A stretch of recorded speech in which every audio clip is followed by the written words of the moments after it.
नमस्कार दोस्तों, आज के हमारे इस वीडियो में हम आपके लिए पौष मास की संकष्टी चतुर्थी की व्रत कथा लेकर आए हैं। एक समय की बात है, वनराज बाली संध्या पूजन के लिए जा रहे थे। तब उन्होंने आकाश मार्ग से नारद मुनि को जाते हुए देखा।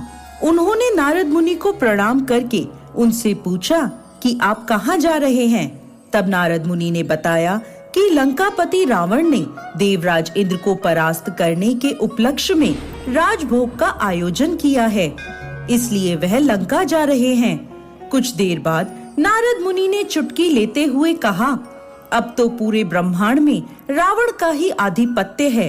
देवता और मनुष्यों सहित सभी प्राणी रावण के शीश झुकाते हैं। यह सुन बाली बोले, मुनिवर, अपने वरदान और अपने बल का प्रयोग करके उन लोगों को दबाया है जो निर्बल हैं। लेकिन मैं आपको बता दूं, मैं उनमें से कदापि नहीं हूँ। आप चाहें तो मेरी यह बात रावण को स्पष्ट कर सकते हैं। इसके बाद नारद मुनि लंका पहुँचे और वहाँ उन्होंने रावण को वनराज बाली द्वारा बताई गई बात बढ़ा चढ़ाकर बता दी। यह सुनकर रावण को क्रोध आया। उसने अपनी सेना को युद्ध के लिए तैयार होने का आदेश दिया। इस पर नारद मुनि ने रावण की चुटकी लेते हुए कहा, एक वानर के लिए यदि आप पूरी सेना लेकर जाएंगे तो ये उचित नहीं होगा। ऐसे में रावण ने बाली से अकेले युद्ध करने की ठान ली और वह राजा बाली के पास पहुंचा।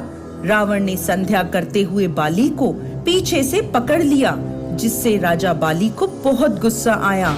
उन्हें यह वरदान प्राप्त था कि उनके सामने जो भी युद्ध के लिए आएगा उसकी शक्तियाँ आधी हो जाएंगी।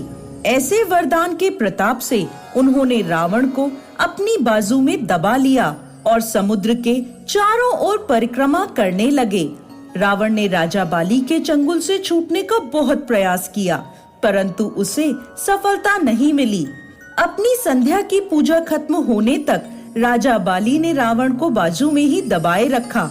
इसके बाद वो रावण को अपनी बगल में दबाए दबाए किष्किंधा नगरी ले गए और अपने पुत्र अंगद को रावण खेलने के लिए खिलौने के रूप में दे दिया।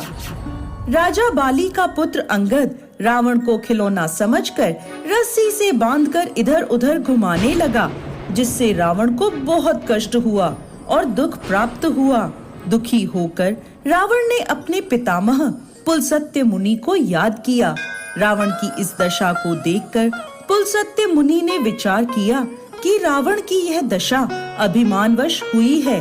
अभिमान करने से देव, असुर, मनुष्य सभी की यही गति होती है।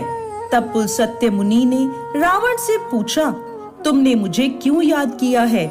रावण बोला, हे पितामह, मैं बहुत दुखी हूँ। यहाँ नगरवासी मुझे धिक्कारते हैं, आप मेरी रक्षा करें। रावण के मुख से ऐसे वचन सुनकर पुलस्त्य मुनि बोले, तुम डरो मत, तुम इस बंधन से जल्द ही मुक्त हो जाओगे। तुम विघ्न विनाशक श्री गणेश का व्रत करो।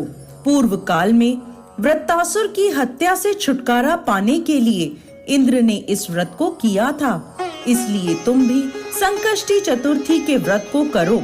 पुलस्त्य मुनि द्वारा कहे जाने पर रावण ने भक्ति पूर्वक संकष्टी चतुर्थी के व्रत को किया और उसने उस बंधन से मुक्त होकर अपने राज्य को पुनः प्राप्त किया। जय गजानन भगवान।